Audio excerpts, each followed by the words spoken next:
कुछ वरिष्ठ जन लोग आज इस मंच पर, सोशल साइट के मंच पर मेरे साथ उपस्थित हैं। उनका भी हम स्वागत करेंगे, उनके विचार विस्तृत में सुनेंगे। साथियों, जैसे कि आपको पता है कि दिसंबर माह बड़ी आत्माओं का माह है।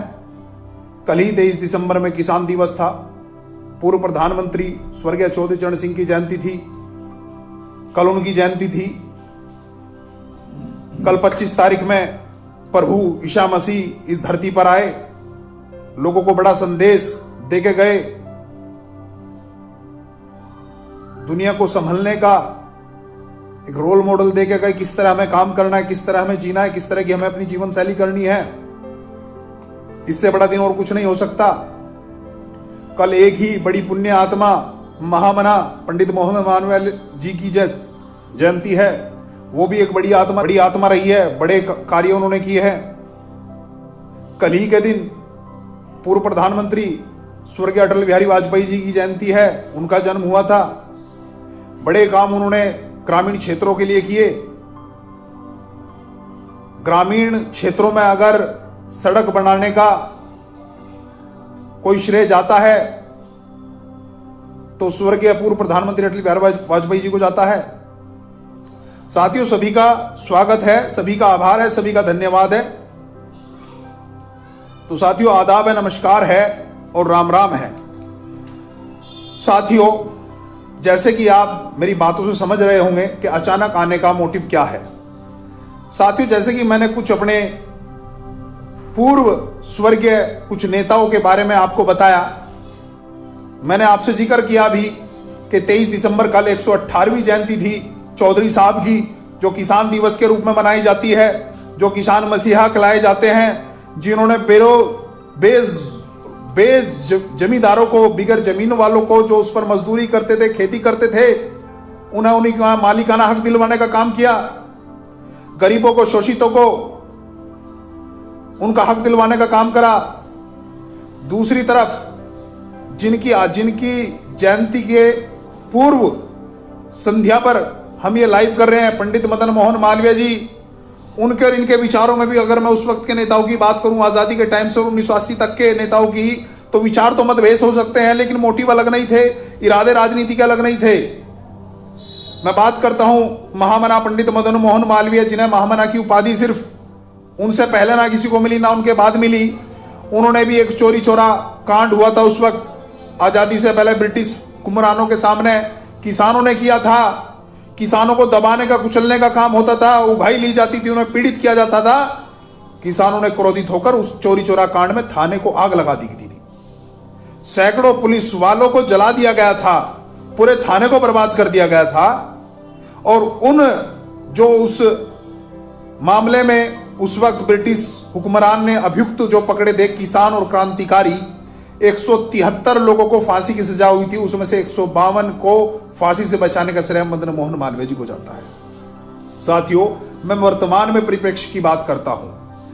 पिछले 29-30 दिन से, बल्कि मैं कहता हूं जब से अध्यादेश आया है, अध्यादेश को बिल में भी लागू कर दिया गया, एक्ट बना दिया गया। साथियों, अभी हमारे पिछले 1 महीने से सिंधु दिल्ली बॉर्डर पर हरियाणा के, पंजाब के किसान बैठे हैं। मैं जनपद बागपत का रहने वाला हूं। मैं भी एक किसान हूं, किसान परिवार से, और रिकॉर्डेड किसान भी हूं खुद।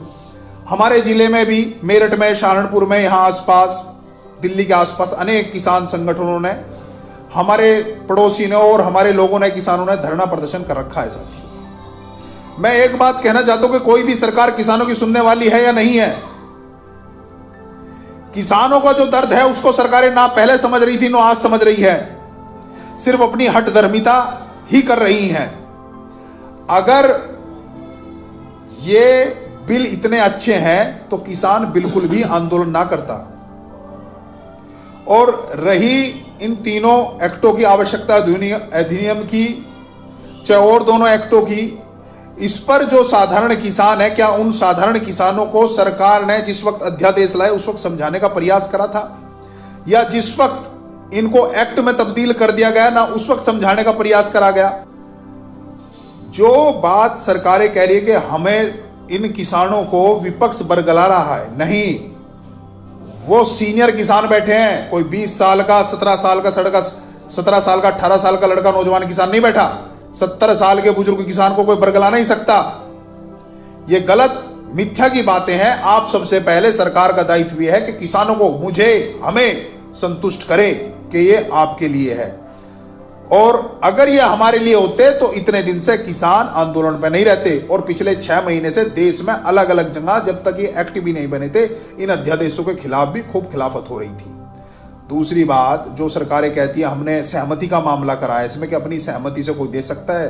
वो नहीं दे सकता। अगर अपनी सहमति वाले का ही मामला होना था तो एक्ट बनाने की जरूरत क्या थी? दूसरी बात, ये तो राज्यों का मामला है।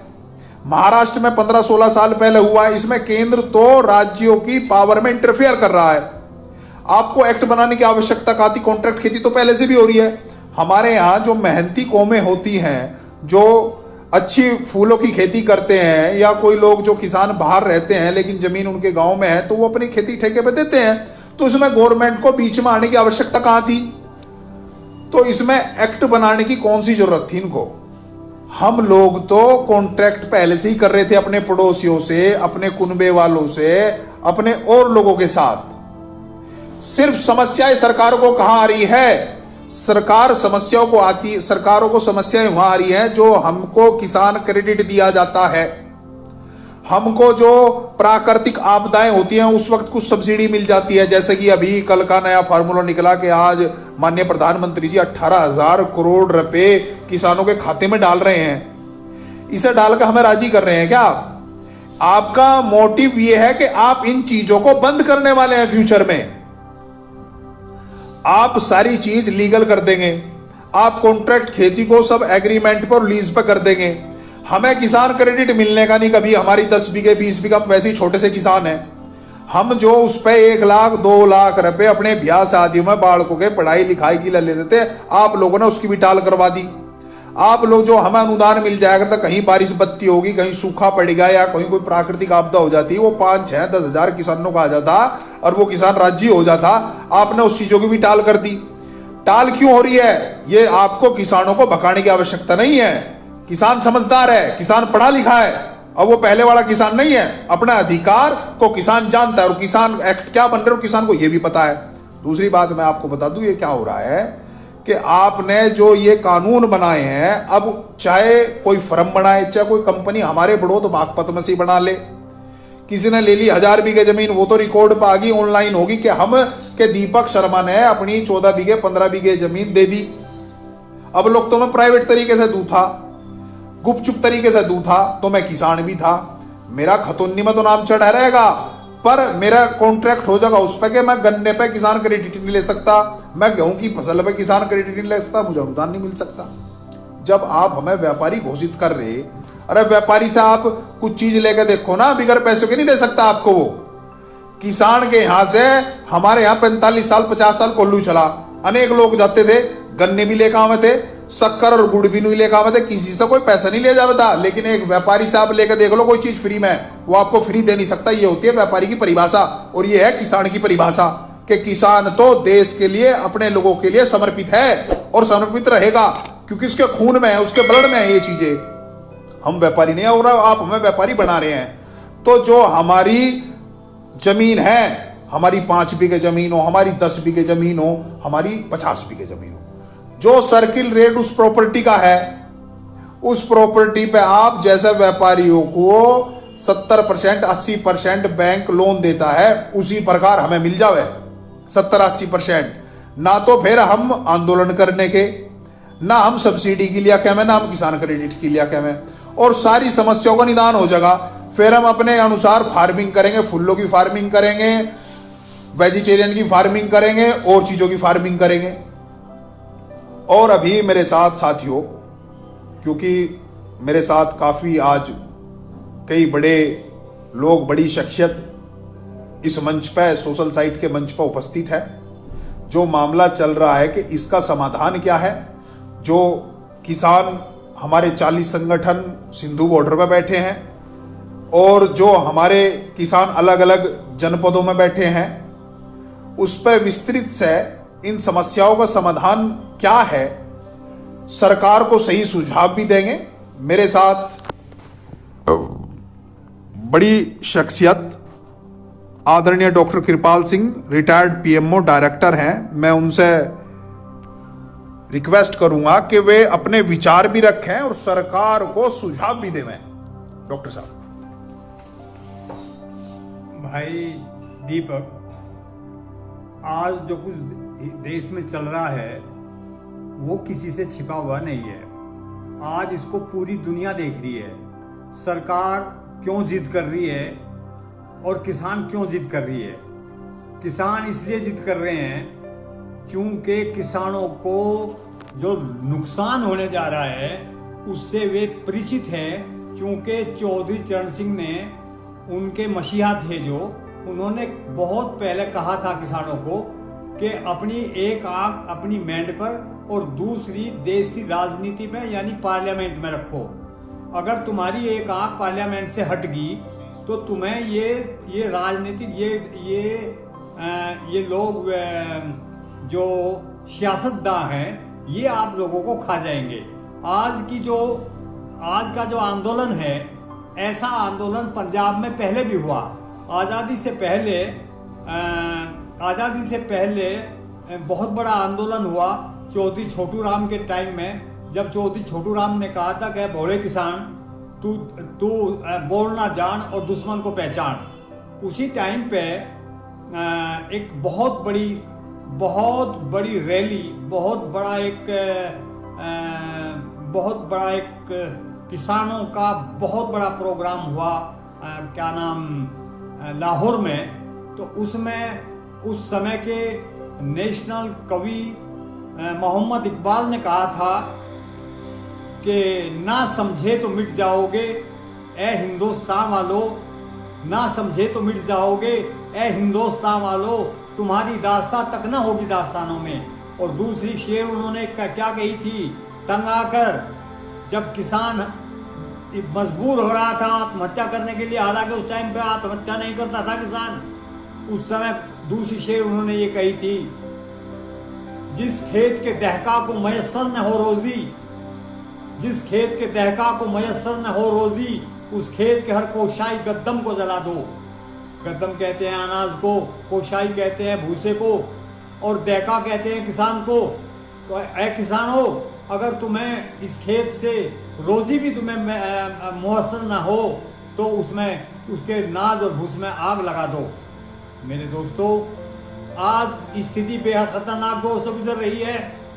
आज कई लाख किसान 0 डिग्री टेम्परेचर पर सड़कों पर पड़े हुए हैं। उन्हें चूंकि पता है कि उनकी अगर जमीन चली गई तो वे बेजमीन के हो जाएंगे, कोई भी सहारा उनके पास नहीं रहेगा।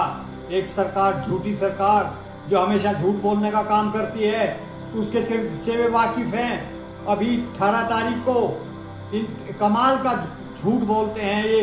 अभी जो है 18,000 करोड़ रुपया ये कल देने जा रहे हैं किसानों को। किसान सम्मान निधि उसका नाम दिया गया है। अरे किसानों को मांगना सिखा रहे हो, अरे किसानों को भीख मांगनी सिखा रहे हो। अरे तुम्हारे में अगर कहीं भी थोड़ी बहुत इंसानियत छुपी हुई है, अगर तुम्हारे अंदर कोई भी इंसानियत है तो तुम इनका पैसा दे दो। इनका मील लो का इनका कितना पैसा है, ये बात क्या किसी से छुपी हुई है? जितना पैसा मील पे इनका चाहिए इतना तो सरकार का किसानों पे भी किसानों पे चाहता ही नहीं। अरे किसानों कर्जबंद नहीं है, कर्जबंद तो ये सरकार है। और ये सुप्रीम कोर्ट की रूलिंग हमेशा कानून होती है जब तक उसके साथ व्यवस्थापिका में छेड़छाड़ नहीं की जाती।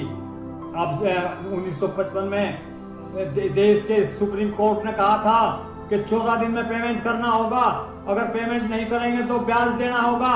ना तो 14 दिन में पेमेंट किया गया आज तक और ना ब्याज दिया गया। आज ये हमें ये किसान सम्मान निधि देने की बात कहते हैं, भीख देते हैं, हमारे हाथ में कटोरा दे रखा। अरे दुष्टों, अगर तुम्हारे में इंसानियत छिपी हुई है तो इनका पेमेंट करा दो। ये तुम इनके कर्जबंद हो, ये तुम्हारे कर्जबंद नहीं है। और बात दूसरी ये है कि अगर तुम ये सोच रहे हो कि किसान ऐसे उठ के चले जाएंगे, हमने देखा है किसानों में वहाँ धरने पर जाके घूम के देखा है हमने। अरे क्या सोच रहे हो तुम सरकार वालों, तुम भागोगे, ये भागने वाले नहीं हैं। और इससे भी ज्यादा एक बात और बता दूं, इस बात को हर आदमी समझे हुए है कि वो किसी भी कीमत पर अपनी जमीन को जाने नहीं देगा। और भी आप लोगों को मैं एक बात बताए देना चाहता हूं कि नाकाबिल आदमियों के हाथ में देश की सत्ता है। एक शेर है, उसको आप ध्यान से सुनो। कम ज़र्फ़ को जाम ना दे साकी, कम ज़र्फ़ को जाम ना दे साकी, तौहीन है पैमाने की, वो पिएगा और बेचेगा, खैर नहीं मैं खाने की। दूसरी शेर और सुनो। मशहूर वे हुए जो काबिल न थे, मशहूर वे हुए जो काबिल न थे, और मंजिल उन्हें मिली जो दौड़ में शामिल न थे।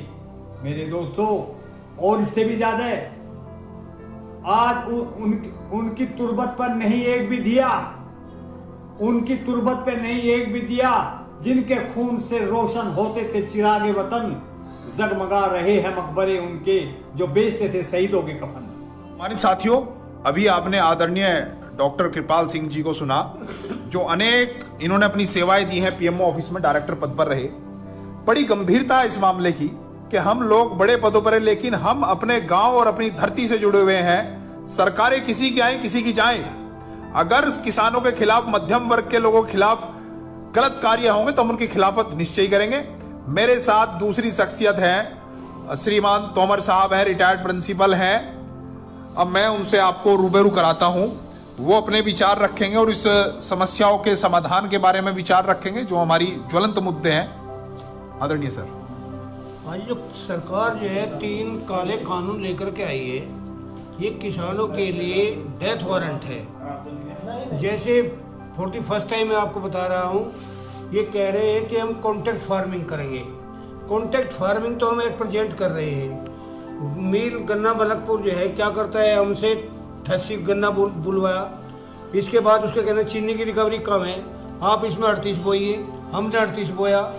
इसके बाद कहते सोसाइटी के माध्यम से हम मिल को गन्ना सप्लाई करते हैं।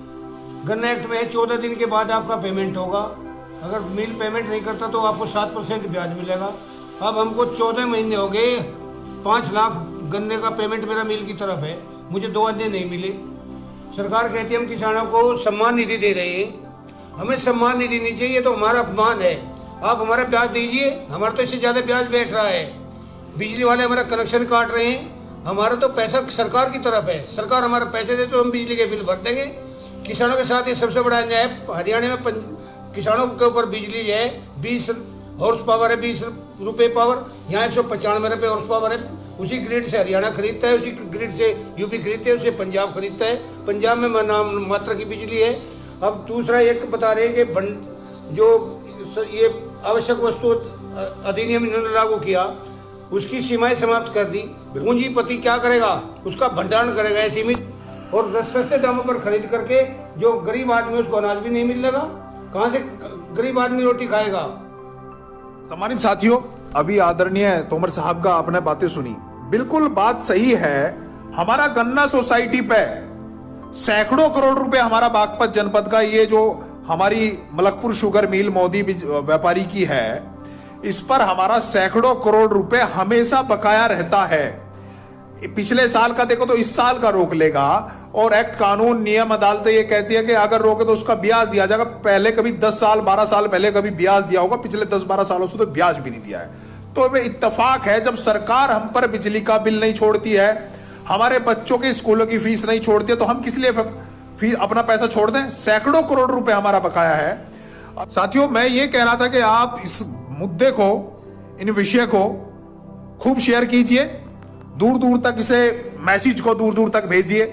और मेरा आप सभी लोगों से यह कहना है, क्योंकि पुलिस प्रशासन सरकार के अनुसार कामें करती है, और सरकार केंद्र में और प्रदेश में और आसपास राज्यों में इनकी है, तो मेरा आपसे कहना ज्यादा से ज्यादा यही कि अगर आप इन बिलों को पढ़िए, इनको समझिए, और अपने स्तर से रजिस्ट्री के माध्यम से, सोशल साइट के माध्यम से, ईमेल के माध्यम से माननीय प्रधानमंत्री जी को टैग कीजिए, अपना विरोध दर्ज कीजिए। यह जरूरी नहीं है हम सभी लोग सिंधु बॉर्डर नहीं जा सकते। मैं ये कह रहा था कि हम सभी लोग उस स्थान पर नहीं जा सकते, लेकिन सोशल साइट का जरिया आज है एक हमारे पास, जिससे हम अपनी आवाज बुलंद कर सकते हैं, इंकलाब जिंदाबाद कर सकते हैं और अपनी बात सरकार तक पहुंचा सकते हैं। तो साथियों, इस वीडियो को शेयर कीजिए और मजबूती से अपनी आवाज को बुलंद कीजिए। धन्यवाद, आभार, नमस्कार।